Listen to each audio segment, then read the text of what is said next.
प्रिय भक्तगणों, आखिर क्यों हनुमान जी के भक्तों पे शनिदेव की कृपा बरसती है। एक पौराणिक कथा जो मैं आप सबको आज सुनाने जा रही हूँ। सबसे पहले तो शास्त्रों के अनुसार हनुमान जी ने लगाया था शनिदेव के घाव पे सरसों का तेल, इसलिए तेल चढ़ाने वालों पे होती है शनिदेव की कृपा। शनिदेव के बारे में कहा जाता है कि वो हनुमान जी के भक्तों को कभी परेशान नहीं करते और इसलिए शनि की वक्र दृष्टि से बचने के लिए राम भक्त हनुमान जी की पूजा करने की सलाह भी दी जाती है। इस पौराणिक कथा के अनुसार एक बार शनिदेव को अपनी शक्ति पे अपार घमंड हो गया था। उन्हें लगने लगा कि उससे शक्तिशाली इस संसार में कोई नहीं है तथा उनकी वक्र दृष्टि मात्र से ही मानव जीवन में उथल पुथल शुरू हो जाती है। इसी तरह वह घमंड में चूर रहा करते थे। इसी मद में चूर शनिदेव एक ऐसे स्थान पर जा पहुँचे जहाँ हनुमान जी अपने प्रभु श्री राम की साधना में लीन थे। उन्हें देखकर शनिदेव ने अपनी वक्र दृष्टि उन पर डाली, परंतु साधना में लीन हनुमान जी पे कोई असर नहीं हुआ। इससे क्रोधित होकर शनिदेव ने उन्हें ललकारते हुए कहा कि हे वानर, देख कौन तेरे सामने आया है। हनुमान जी ने उस ओर कोई ध्यान नहीं दिया क्योंकि वह प्रभु श्री राम जी के भक्ति में लीन थे।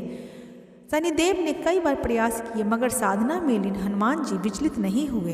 इससे शनिदेव का क्रोध सातवें आसमान पर पहुंच गया।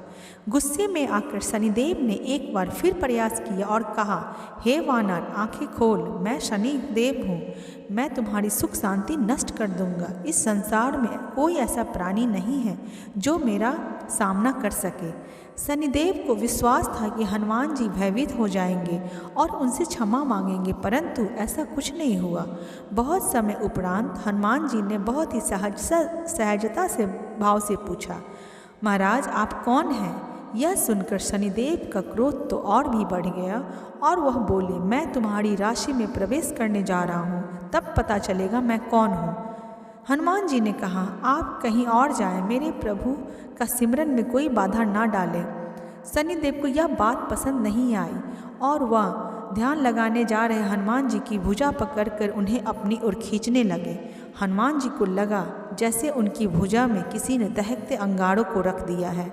उन्होंने एक झटके से अपनी भुजा छुड़ा ली और शनिदेव ने विकराल रूप धारण कर लिया यह देखकर और उनकी दूसरी भुजा पकड़ने की कोशिश कर रहे थे। तब तो हनुमान जी को भी क्रोध आ गया। उन्होंने शनिदेव को अपनी पूंछ में लपेट लिया। शनिदेव का क्रोध तब भी कम नहीं हुआ, वह और क्रोधित होते जा रहे थे हनुमान जी पे। शनिदेव बोले, तुम तो क्या, तुम्हारे प्रभु श्री राम भी मेरा कुछ नहीं बिगाड़ सकते।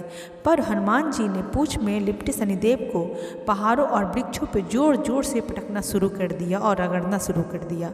तब शनिदेव की हालत खराब हो गई और शनिदेव ने देवताओं से मदद मांगी मगर कोई देवता उनकी मदद को नहीं आए। तब शनिदेव को अपनी भूल का एहसास हुआ और बोले, वानर राज, दया करे, मुझ पे दया करे। मुझे अपनी उदंडता एवं अहंकार का फल मिल गया है, मुझे क्षमा करे। मैं भविष्य में आपकी छाया से भी दूर रहूँगा।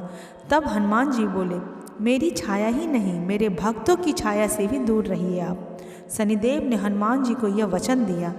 हनुमान जी द्वारा शनिदेव को पहाड़ों एवं वृक्षों से टकराने और रगड़ने के बाद काफ़ी चोट आ गई थी, जिससे शनिदेव काफ़ी परेशान थे। उसी वक्त हनुमान जी ने शनिदेव की घाव पे सरसों का तेल लगाया और जिनसे उसकी पीड़ा समाप्त हुई और शनिदेव को थोड़ा आराम हुआ। शनिदेव ने कहा कि जो सच्चे मन से शनिवार के दिन मुझ पे तेल चढ़ाएगा और पीपल के पेड़ के नीचे सरसों का तेल का दीपक जलाएगा, उसे शनि संबंधित कोई कष्ट नहीं होगा और वो सभी कष्टों से मुक्ति मिलेगी। इस तरह हनुमान जी के भक्तों पे शनिदेव की कृपा बरसती है क्योंकि शनिदेव के घमंड को हनुमान जी ने तोड़ा और उनके अहंकार को भी खत्म किया और उनके घाव पे सरसों का तेल चढ़ाया, जिस कारण से शनिदेव कभी भी हनुमान जी के भक्तों को कोई दुख नहीं होने देते।